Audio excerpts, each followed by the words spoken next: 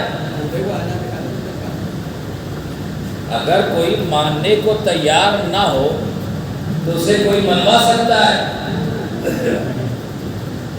ایک مثال سمجھ لیں، مثال کے ذریعے بات سمجھاتا چلوں۔ ایک مرتبہ لکھنؤ کے ایک نواب صاحب نے اعلان کروا دیا کہ مجھے اگر کوئی یہ مسئلہ سمجھا دے تو میں اپنی آدھی دولت اس کے نام کر دوں گا۔ مسئلہ صرف ایک ہے، اس ایک مسئلے کو مجھے کوئی سمجھا دے میں اپنی آدھی دولت اس کے نام کر دوں گا۔ اب یہ خبر پورے شہر پر پھیل گئی کہ نواب صاحب نے اعلان کیا ہے مجھے کوئی مسئلہ سمجھا دے تو میں اپنی دولت آدھی دولت اس کے نام کر دوں گا۔ نواب خبر گشت کرتے کرتے کرتے کرتے نواب صاحب کے گھر تک بھی پہنچ گئی۔ نواب صاحب کی اہلیہ کو بھی خبر علم ہو گیا کہ نواب صاحب نے باہر اعلان کر دیا ہے اگر مجھے کوئی یہ مسئلہ سمجھا دے تو میں اپنی آدھی دولت اس کے نام کر دوں گا۔ نواب صاحب کے گھر پہنچنے سے پہلے خبر پہنچ چکی تھی۔ اب ان کی اہلیہ بڑی بے چین اور بے قراری کے عالم میں وہ اپنے گھر میں ٹہل رہی ہے کہ نواب صاحب نے یہ کیا کر دیا، اتنے ذی شعور اتنے سمجھدار انسان اور بے وقوفوں والی بات کہتی ہے۔ ارے مسئلہ سمجھانا کون سی بڑی بات ہے، ایک سے ایک اہل علم حضرات ہیں، پڑھے لکھے قابل لوگ ہیں، بہت اچھا سمجھانے کا ہنر جانتے ہیں، بڑے بڑے علماء ہیں، فضلاء ہیں، عقلاء ہیں، کوئی نہ کوئی تو سمجھا دے گا۔ حیران اور پریشان ہو کر گھر میں ٹہل رہی اور نہایت ہی اطمینان و سکون کے ساتھ نواب صاحب گھر میں داخل ہوئے۔ ابھی سلام و کلام کا معاملہ ہی نہیں پہنچا تھے کہ اہلیہ الجھ پڑی کہ ارے آپ نے یہ کیا اعلان کر دیا۔ بڑی ناراضگی اور غصے کا اظہار کیا۔ نواب صاحب نے بیگم کو کہا آرام سے بیٹھو، کہا آرام سے بیٹھنے کی بات ہی نہیں ہے، آپ جیسا ذی شعور عقل مند انسان اور ایسی حرکت کرے عقل تسلیم نہیں کرتی۔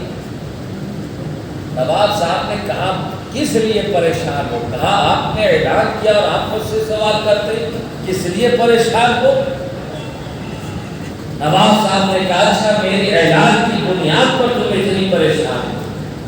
کہا ہاں اور کیا، ایک مسئلہ کوئی بھی سمجھا سکتا ہے، جہاں پہ اتنے بڑے بڑے علماء ہیں، ذی فہم ذی شعور لوگ ہیں، گہری سوچ رکھنے والے ہیں، سمجھانے کا ہنر جانتے ہیں، بڑی بڑی محفلوں کو سمجھا دیا کرتے ہیں، آپ ایک طرح کو سمجھانے میں کیا وقت دیر لگے گی؟ نواب صاحب نے کہا پریشان نہ ہو، ٹھنڈے دماغ سے میری بات سنو، میں نے اعلان کیا ہے کہ جو مجھے مسئلہ سمجھا دے گا میں اسے آدھی دولت دے دوں گا۔ بیگم نے کہا اسی لیے تو پریشانی ہے کہ مسئلہ کوئی نہ کوئی سمجھا دے گا اور ہماری آدھی دولت چلی جائے گی۔ نواب نے کہا نادان بیگم، ارے دولت تو اس وقت جائے گی جب مجھے کوئی مسئلہ سمجھائے گا اور مسئلہ اس وقت سمجھ میں آئے گا جب میں سمجھنا چاہوں گا، جب میں سمجھنا چاہوں گا۔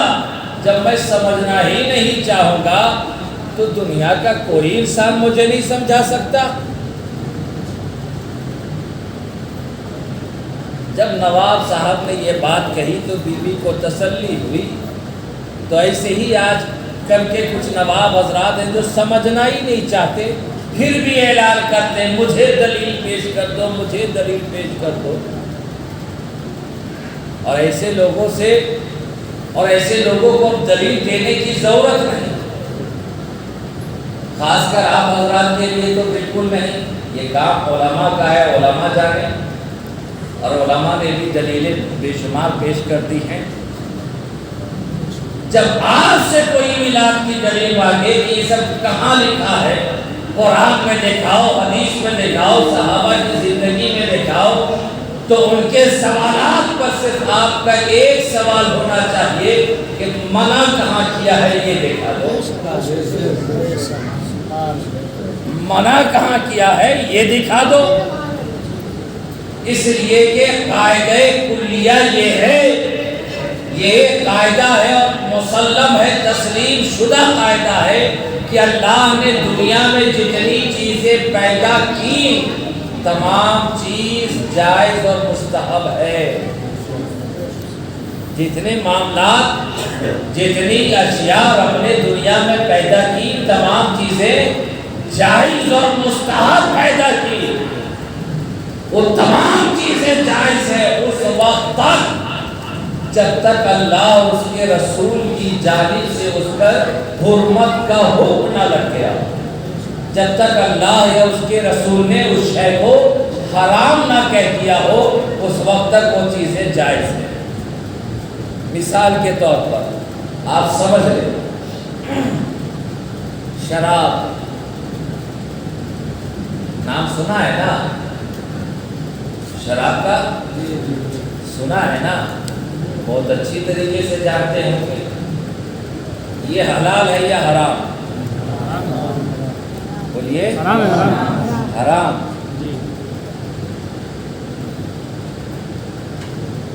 کب سے؟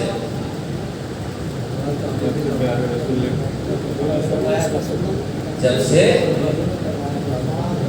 رسول نے حرمت کا حکم دیا تب، اور حکم سے پہلے حلال جائز، اور لوگ پیتے تھے اور بڑے شوق سے پیتے تھے۔ اہل عرب تو بڑے عشاق تھے صاحب شراب کے، شاید ہی کوئی ایسا گھر ہو جہاں شراب نہ ملے۔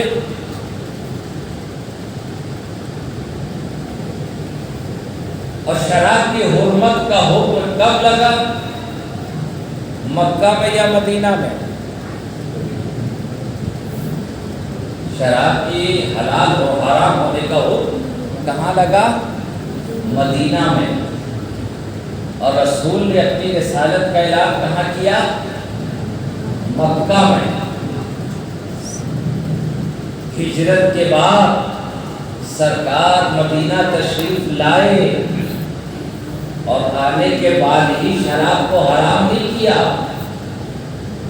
اور نہیں کرنے کی وجہ بھی تھی اس لیے کہ وہ لوگ شراب کے دلدادہ تھے، بڑے عاشق تھے، بہت پسند کرتے تھے۔ ابھی اسلام کی تبلیغ کا وقت تھا، اسلام کی طرف لوگوں کو بلایا جا رہا تھا، نئے نئے لوگ اسلام میں داخل ہو رہے تھے۔ اچانک ان کی محبوب ترین چیز کو ان پر حرام کر دیا جاتا تو ہو سکتا تھا کہ وہ اسلام سے پلٹ جائے۔ ہوتا ہے نا، جو چیز آپ کی محبوب ترین ہو اور اسے ہی اس شے سے آپ کو روک دیا جائے تو آپ روکنے والے کے لیے برے ہو، روکنے والا آپ کے لیے برا ہو جاتا ہے نا، روکنے والا آپ کے لیے برا ہو جاتا ہے۔ ابھی اسلام ان کے دلوں میں رچا اور بسا نہیں تھا، ابھی دامن اسلام سے وابستہ ہوئے تھے، اس لیے شراب کی حرمت کا حکم نازل نہ ہوا۔ لیکن وہی اصحاب، وہی لوگ جب ان کا سینہ رسول کا مدینہ ہو گیا، اللہ نے شراب کی حرمت کا حکم نازل فرمایا، نبی نے اعلان کیا، اب ان کا سینہ رسول کا مدینہ تھا۔ کل تک جو لوگ شراب کے بغیر زندگی کا تصور نہیں کرتے تھے، آج وہی لوگ اپنے گھروں سے شراب اٹھا کر پھینکتے نظر آ رہے ہیں۔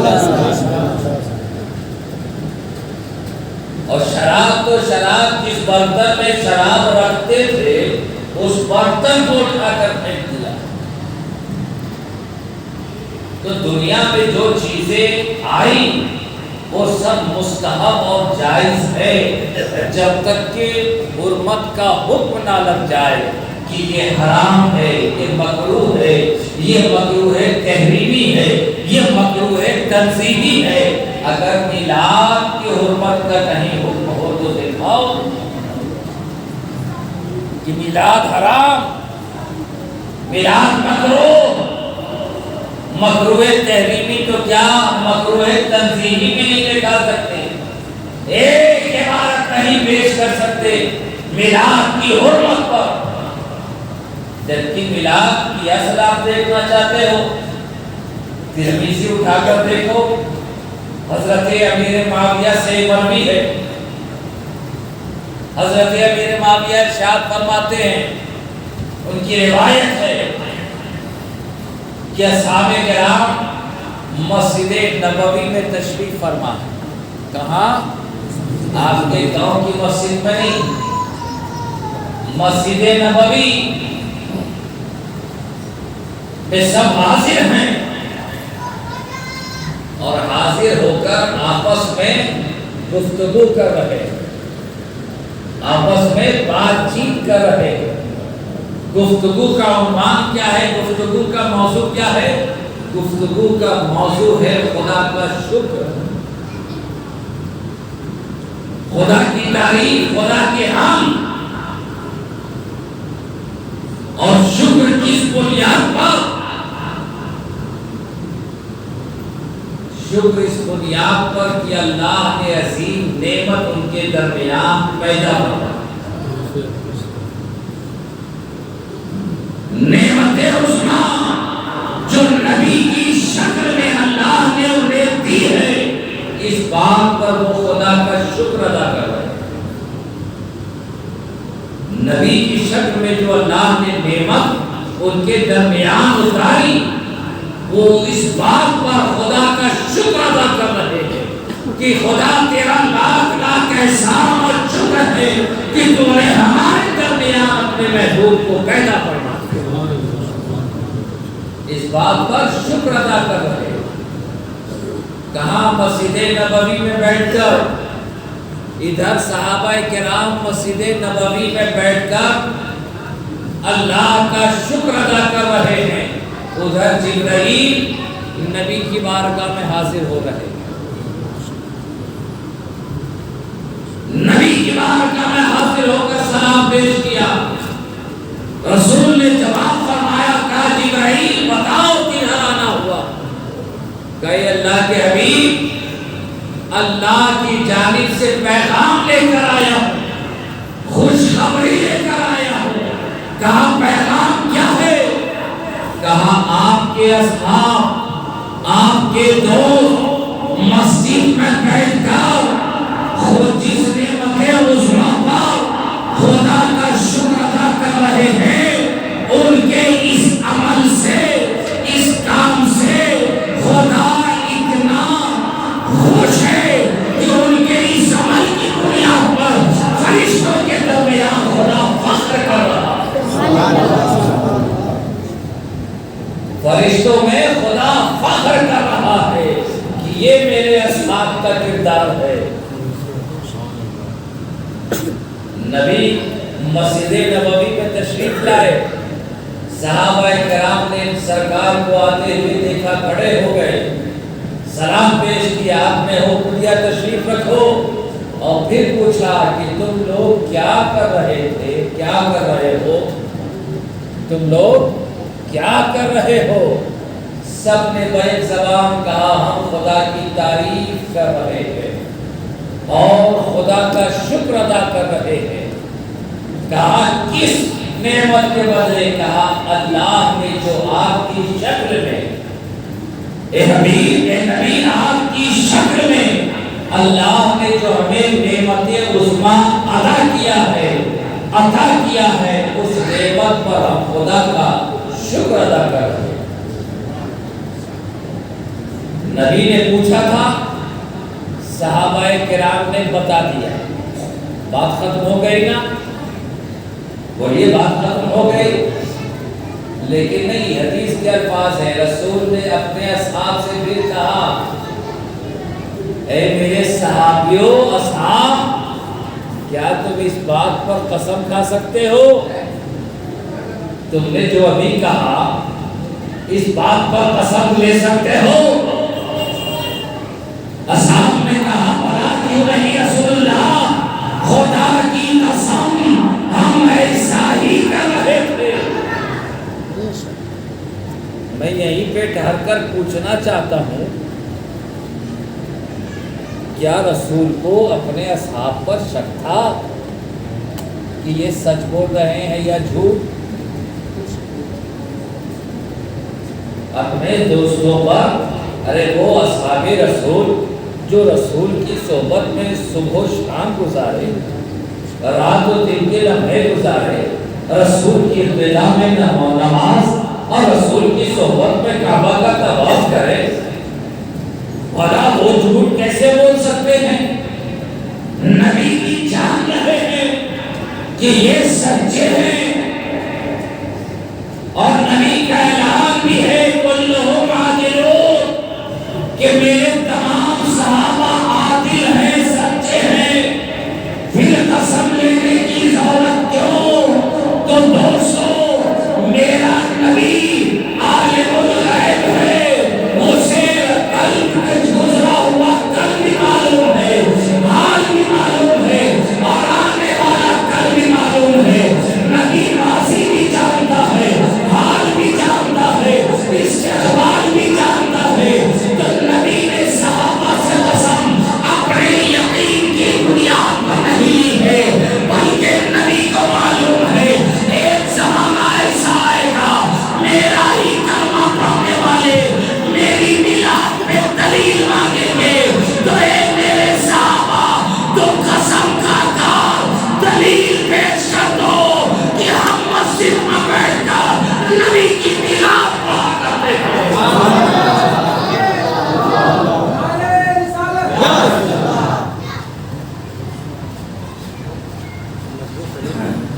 ہم مسجد میں بیٹھ کر میلاد پڑھ رہے ہیں۔ ارے میلاد کہتے کسے ہیں؟ نبی کے ذکر، نبی کی ولادت، نبی کے کردار، نبی کی سیرت پر گفتگو کرنا، یہی تو میلاد ہے۔ ہم آپ یہاں بیٹھ کر کیا کر رہے ہیں؟ نبی کی باتیں سن رہے ہیں۔ زمانہ بدلتا ہے تو کام کرنے کا طریقہ کار بدل جاتا ہے، سمجھانے کا طریقہ بدل جاتا ہے، کسی بھی عمل کا زاویہ بدل جاتا ہے۔ صحابہ کرام کو اس طرح کی محفلیں سجانے کی ضرورت نہ تھی، اس لیے کہ وہ تو رسول کی ظاہری زندگی میں پروانوں کی طرح رسول کے اطراف گردا گرد چکر لگاتے رہتے تھے۔ انہیں رسول کے بارے میں بتانے کی ضرورت کیا تھی؟ وہ تو ہر وقت رسول کا جلوہ ہر وقت ان کی نگاہوں میں تھا، رسول کی سیرت ان کے کردار میں چھلکتی تھی۔ جب تک رسول ظاہری دنیا میں موجود تھے، اصحاب کرام اپنی آنکھوں سے دیدار کرتے رہتے، رسول کے چہرے کو دیکھتے رہتے، رسول کے گردا گرد چکر لگاتے رہتے، موقع تلاش کرتے رہتے کہ رسول کی زیارت کا موقع مل جائے۔ اور جب رسول نے ظاہری زندگی سے پردہ فرما لیا تو رسول کی سیرت کو اپنی زندگی کا نمونہ انہوں نے بنا دیا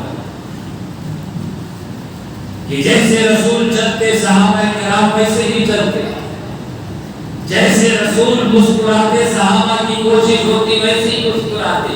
ارے ایک ایک ادا پر صحابہ کرام جان قربان کرتے تھے صاحب۔ ان کی محبت کی کوئی نظیر ہے؟ ان کی محبت کی کوئی دلیل ہے؟ ارے صحابہ عمل کی بنیاد پر صحابہ نہ بنے ہیں، صحابہ نماز اور روزے کی بنیاد پر نہ بنے، بلکہ محبت کی بنیاد پر بنے ہیں۔ نگاہ مصطفیٰ، چہرے مصطفیٰ کو محبت کی نگاہ سے دیکھ لیا، رسول نے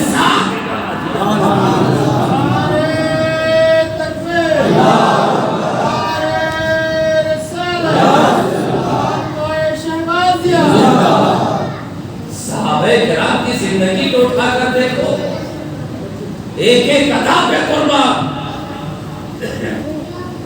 نبی آخر الزمان راستے سے گزر رہے، ایک خاردار جھاڑی قریب ہے.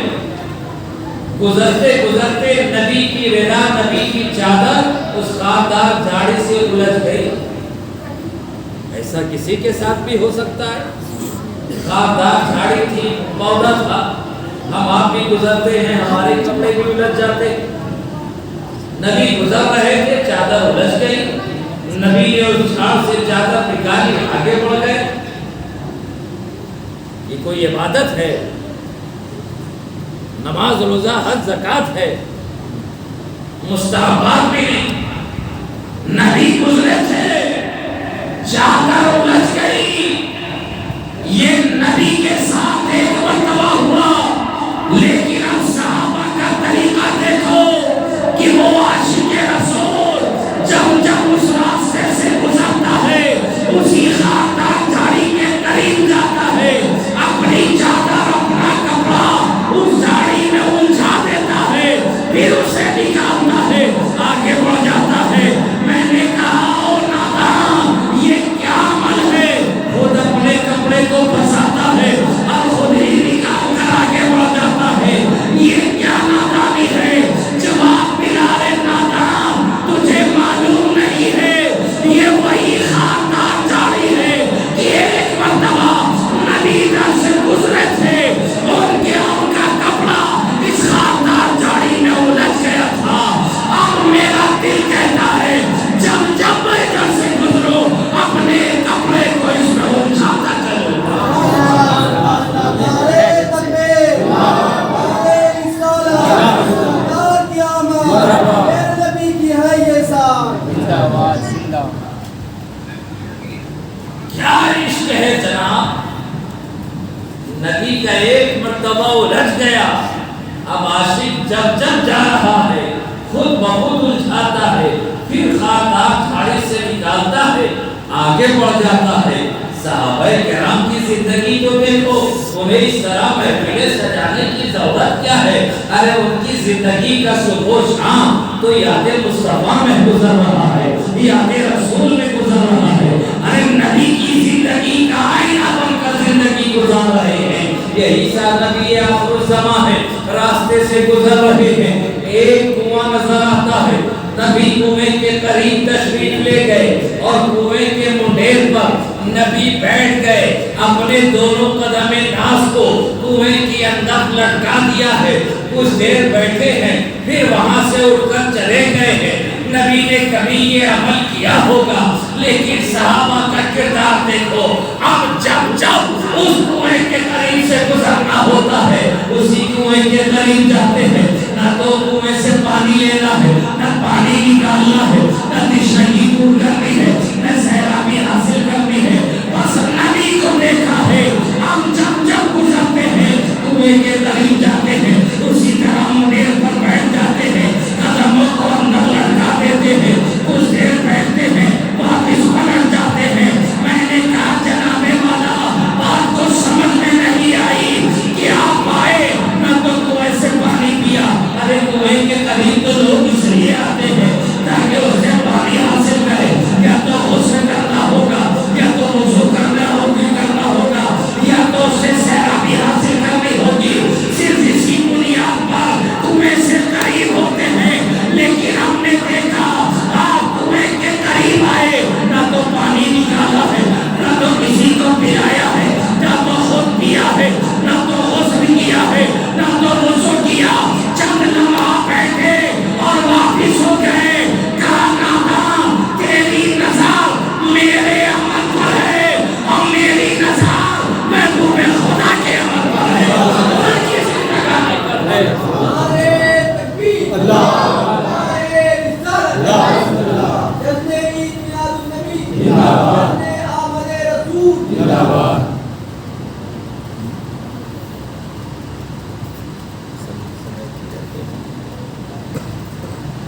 تو آج کے زمانے میں آپ کہتے ہیں صحابہ نے ایسی میلاد کی محفلیں کی. ارے میلاد تو ان کی پوری زندگی میلاد رسول ہے، ان کا بیٹھنا اٹھنا میلاد رسول ہے. ان کا سونا جاگنا میلاد رسول ہے. انہیں اس طرح بولا بولا کر نبی کے کردار کو سنانے کی ضرورت نہ تھی. آج لوگ اسلام سے دور ہوتے چلے جا رہے ہیں، کردار مصطفیٰ سے دور، سیرت رسول سے انجان ہوتے چلے جا رہے ہیں. اس لیے ضرورت پڑی کہ آج لوگوں کو گھروں سے بلا کر یکجا کیا جائے اور ایک جگہ بٹھا کر نبی کی سیرت سنائی جائے، نبی کا کردار بتایا جائے، نبی کا گفتار بتایا جائے، نبی کے صبح و شام بتائے جائے، نبی کی زندگی بتائی جائے، تاکہ عاشق رسول اپنے نبی کو سمجھ سکے اور عشق میں مضبوط ہو سکے. ضرورت اس بات کی ہے کہ میلاد اس طرح بلانا یہ کہاں لکھا ہے؟ ارے بلانا نہیں لکھا ہے تو منع کرنا تو کہیں لکھا ہوگا. قرآن میں دکھا دو، حدیث میں دکھا دو، صحیح ستہ کی کسی کتب میں دکھا دو. تم تو متفق علیہ حدیث پوچھتے ہو کہ وہ بخاری میں چاہیے، مسلم میں چاہیے، اور میں تمہیں کہتا ہوں کسی ضعیف حدیث میں بھی دکھا دو کہ رسول نے منع فرمایا یا حدیث میں آیا ہو کہ میلاد کی محفلیں نہ سجایا کرو. صحابہ کی زندگی میں یہ چیزیں نہیں پائی جاتی. انہیں اس طرح کرنے کی ضرورت ہی کیا ہے؟ ان کی ساری زندگی تو میلاد مصطفیٰ. اب کہا اگر یہ آپ نے میزان مقرر کر لیا کہ نہیں صاحب جو کام صحابہ کی زندگی میں نہیں ہے ان کے زمانے میں نہیں وہ ہم نہیں کریں گے، اگر آپ نے یہ قانون بنا لیا تب تو ایک قدم چلنا بھی مشکل ہو جائے گا. اس لیے کہ صحابہ کی زندگی میں یہ عالیشان اور یہ بہترین مساجد بھی نہیں ہے. دنیاوی امور تو رہنے دو، یہ جس مسجد میں ہم بیٹھے ہیں ایئر کنڈیشن مساجد آج کل بن رہی ہے، یہ اسی صحابہ کے زمانے میں ہے. پختہ مسجد پھر تو کسی بھی دارالعلوم کا بننا مشکل ہو جائے، اس لیے کہ نہ تو نبی کے زمانے میں ہے نہ صحابہ کے زمانے میں. اگر صحابہ کے زمانے میں کوئی دارالعلوم ہو تو دکھاؤ، کسی مسجد میں ممبر و محراب ہو تو دکھاؤ، یہ گنبد یہ منارے ہیں تو دکھاؤ. اور اتنی بات تو رہنے تو صحابہ کی زندگی میں بخاری ہے تو دکھاؤ، مسلم ہے تو دکھاؤ، ابن ماجہ ہے تو دکھاؤ، ترمذی ہے تو دکھاؤ، سنن ابن داؤد ہے تو دکھاؤ، صحیح ستہ کی کوئی حدیث ہے تو دکھاؤ، مشکات المصابیح ہے تو دکھاؤ. نہیں دکھا سکتے. صحابہ کے زمانے میں نہیں ہے.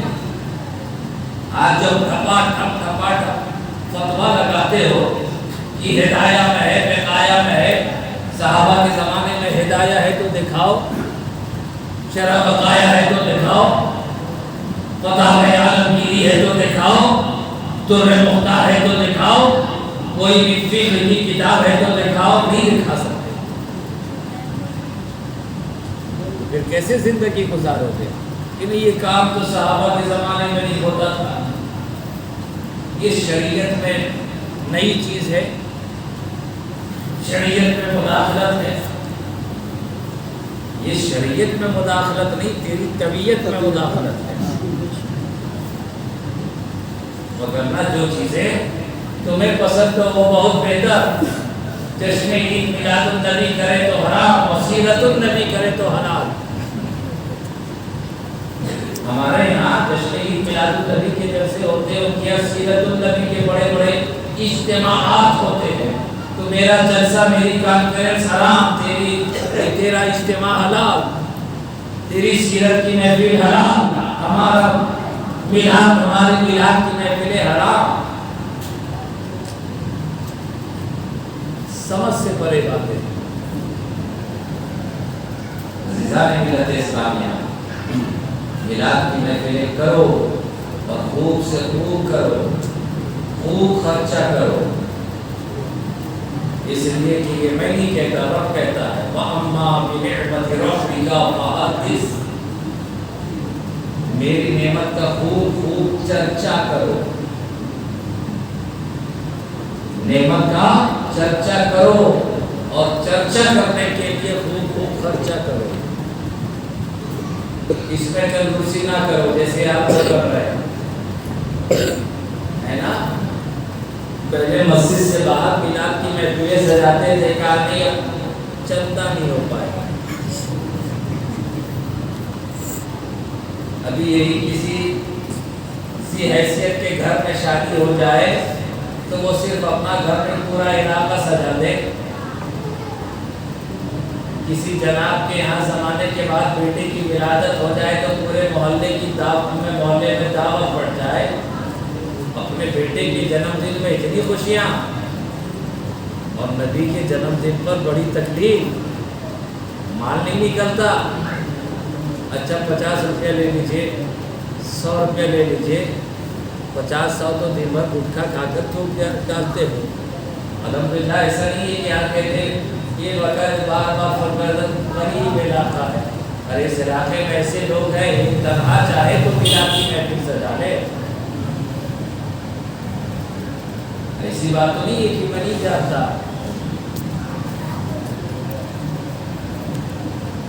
اور بار بار مجھے ہی اس لیے یہ بلاتا ہے کہ اس کے بجٹ میں میں ہی سماتا ہوں۔ باقی تو جتنے بابو حضرات ہیں وہ بجٹ سے باہر ہو جائیں گے، بجٹ ہی فیل ہو جائے گا۔ لیکن یہ ذکر رسول ہے، ہم بجٹ دیکھ کر کے نہیں آتے، ہم رسول کا ذکر کرنے کے لیے آتے۔ آج کی شب بھی میں خالی تھا اور مسلسل سفر 2-3 دن میں تو حالت تباہ ہو جاتی ہے کہ پوری رات جگنا ہوتا ہے، صبح سفر کرنا ہوتا ہے، نہ نیند پوری ہوتی ہے۔ آج کی رات میں نے خالی رکھی تھی، لیکن آج کی رات کا فائدہ اس نے اٹھا لیا۔ صبح پھر مجھے سفر میں نکلنا ہے اور آپ کا وقت بھی قریب ہو چکا ہے، اس لیے انشاءاللہ تعالیٰ بس گزارش کروں گا کہ خوب سے خوب کریں، علاقوں میں بھی نظر آئے کہ ہاں رسول کی آمد کا دن ہے۔